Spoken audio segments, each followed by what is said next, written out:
자, 주말 마감한 뉴욕 증시에서 기술주가 무려 2.9%, 3% 가까이 상승을 했습니다. 일명 빵이라고 하죠. 말씀해 주신 대로 이 아마존 주가가 무려 3% 올랐고요. 다른 종목들도 급등하는 모습을 나타냈는데, 자, 기술주 랠리가 다시 이어지는 걸까요?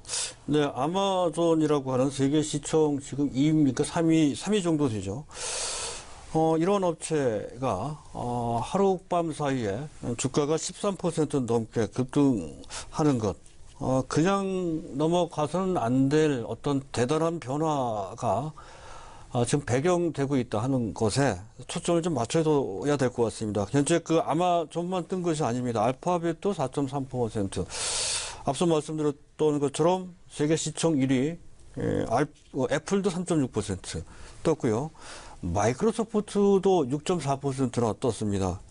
그리고 또 그동안 현재 기술주 랠리에 잘 동참하지 못했던 인텔마저도 7.4%를 급등을 했다는 것이죠. 정작 우리와 직결되는 필라델피아 반도체 지수는 2.1% 정도, 평균 정도 수준이었다는 건데요. 몇 가지 의미를 짚어볼 필요가 있습니다. 일단 첫째, 미국의 기술주들 전체적으로 현재 다우 지수를 중심으로 해서 미국 증시는 최근에 계속 별반 큰 어려움 없이 또 변수 없이 승승장구했죠. 하지만 나스닥 지수는 약간 출렁출렁 되는 모습. 그 중에서도 가장 핵심이 되는 애플 이하에 또 아마존은 다 포함이 됩니다. 이들 기술주들은 별반 최근 3개월 동안 뚜렷한 상승세를 보이지 못한 채 박스권 횡보 등락을 하는 그런 모습으로 기간 조정을 받았습니다. 그 기간이 약 3개월 정도 됐다는 것이죠. 지난 8월 달부터 이제 그랬다는 건데요. 현재 지난 금요일 날이죠. 미국 증시가 현재 해당 대표 기술주들이 급등을 함에 따라서 그러한 박스권에, 기술적으로 봤을 때 박스권의 상당 부분까지 또는 일부 종목은 돌파까지 했습니다. 그런 것들로 봤을 때 일단 새로운 3개월간의 그런 박스권 조정, 기간 조정이죠. 그것을 종결하고 새로운 랠리를 할 가능성이 높아진 그런 모습이 되었다 하는 기술적인 의미가 있다는 것이고요. 자, 그것보다도 현재 아마존이 그동안 맹공을 당한 이유가 바로 그것이죠. 아직 현재 외형적으로 봤을 때 계속 커지고 있는 것은 맞지만 그것이 벌리고 있는 사업 등등이 과연 수익성으로 연결될 것이냐 하는 의문점이 있는 상태 하에서 현재 주가는 너무 높다. 현재 PER은 현재 200배가 넘어갈 정도로 현재 가치 평가를 할 수 없을 정도로 상당히 높습니다. 그래서 고평가 논란에 계속 시달리고 있었던 그런 상황이었고요. 다른 현재 대표 기술주들도 비슷한 그러한 의심을 받아왔던 터였습니다. 하지만 아마존이 시장에서 예상했던 것보다 훨씬 더 높은 깜짝 실적을 발표함에 따라서 그에 따른 아마존과 관련된 고평가 논란을 상당 부분 완화시키거나 또는 오히려 완전히 불식시켜 더 크고 빠르게 현재 지금 발전하고 있다. 이런 시그널로 해석된다는 것이죠. 상당한 의미가 있다는 것이고요. 그러한 모습은 2000년도 지금으로부터 약 한 15, 16년 전입니다. 닷컴 바블이 있었죠. 그 당시와 바로 이런 점에서 근본적으로 다르다 하는 것을 입증했다라고 할 수 있겠습니다. 당시에는 실적 검증 없이 단순히 기대감만으로 성장 잠재력이 있다는 이유만으로 급등을 했었다는 건데요.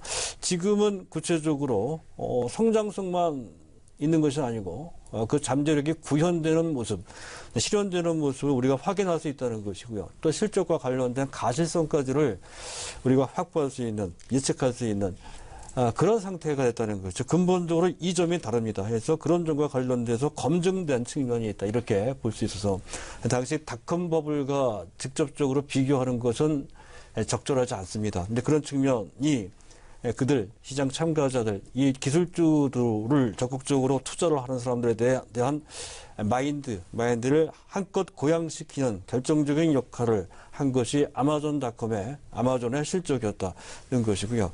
또 한 가지 우리가 눈여겨봐야 될 것은 클라우드 시대, 어떤 전체적인 정보 시스템 이런 것을 중앙 서버에서 구축을 하고 그것을 이용자들에게 서비스를 제공하는 시스템, 이것을 클라우드라고 하죠. 우리 HDS가 같은 경우가 대표적인 케이스입니다.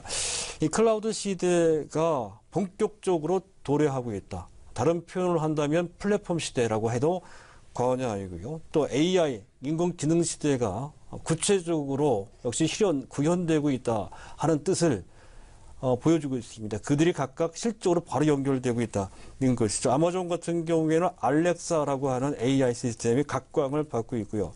또 아마존 웹 서비스, 클라우드 시스템입니다.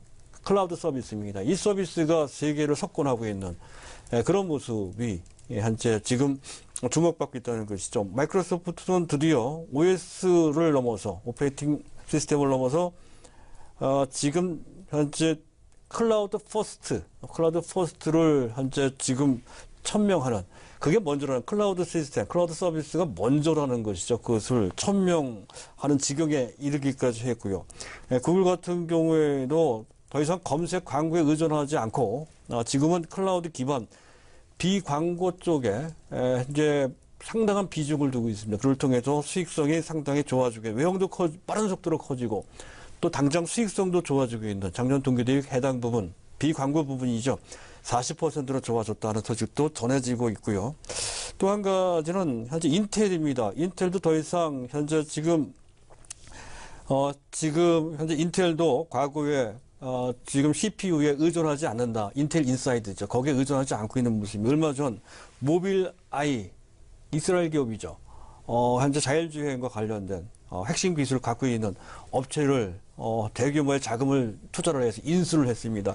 또 얼마 전 또 현재 AI 칩을 만드는 회사를 또 인수를 했죠. 이래서 인텔도 과거의 CPU 업체에서 벗어나서 새로운 솔루션 업체, 거기 핵심이 되는 것이 바로 클라우드나 또는 AI에 초점을 맞추고 바로 이런 것을 배경으로 해서 인텔도 반도체 업체가 아닌 그 이상의 어떠한 성장 잠재력을 보유하게 됐다는 이유로 해서 그렇게 답답하게 움직였던 인텔마저도 떴더라 하는 것이죠.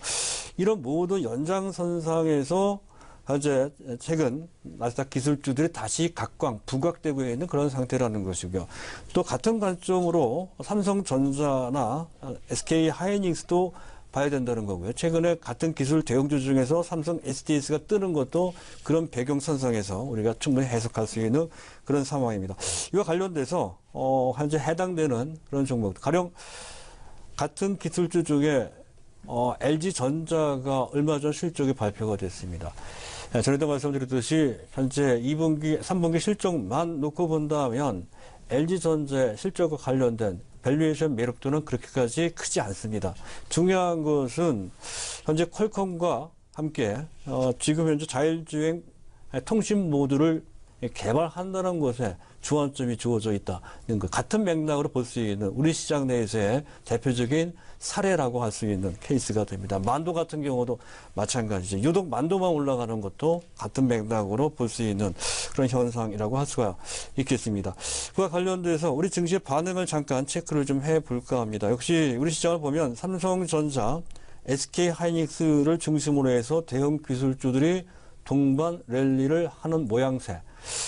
지금 LG전자 말씀드렸습니다만 LG전자뿐만 아니라 삼성전기, 삼성 HDI, 또 삼성 SDS까지 같이 움직이는 모양새가 또 LG 이노텍까지 포함이 됩니다. 그런 모양새가 만들어지고 있다는 것이고요. 이 연장선상에서 코스닥의 IT, 반도체 장비, 또 OLED 장비 및 또 해당 소재 업체들이 지금 부분적으로 전부 다는 아닙니다. 실적이 확연되는 종목을 중심으로 해서 SK, 코오롱, PI나 또는 인터플렉스, BH 같은 실적이 좋게 나온 종목들이죠. 이런 종목들을 중심으로 해서 현재 조금씩 힘을 내고 있는 그런 모습이 앞에 얘기했던 테마주하고 좀 다르게 움직이고 있는 그런 모습이 나타나고 있다는 것이고요. 약간 우리가 신경 써 봐야 될 것은 IT 대형주들은 비교적 이러한 흐름에 동참하는 모습이 나타나는데 그 외 다른 여타 대형주들은 약간 매구치지 못하는 그런 모습이 나타나고 있습니다. 이것은 어떻게 전개될 것인지에 대한 또 그와 관련된 포트폴리오 구성을 어떻게 해야 될 것인지에 대한 고민을 좀 해야 될 것 같습니다.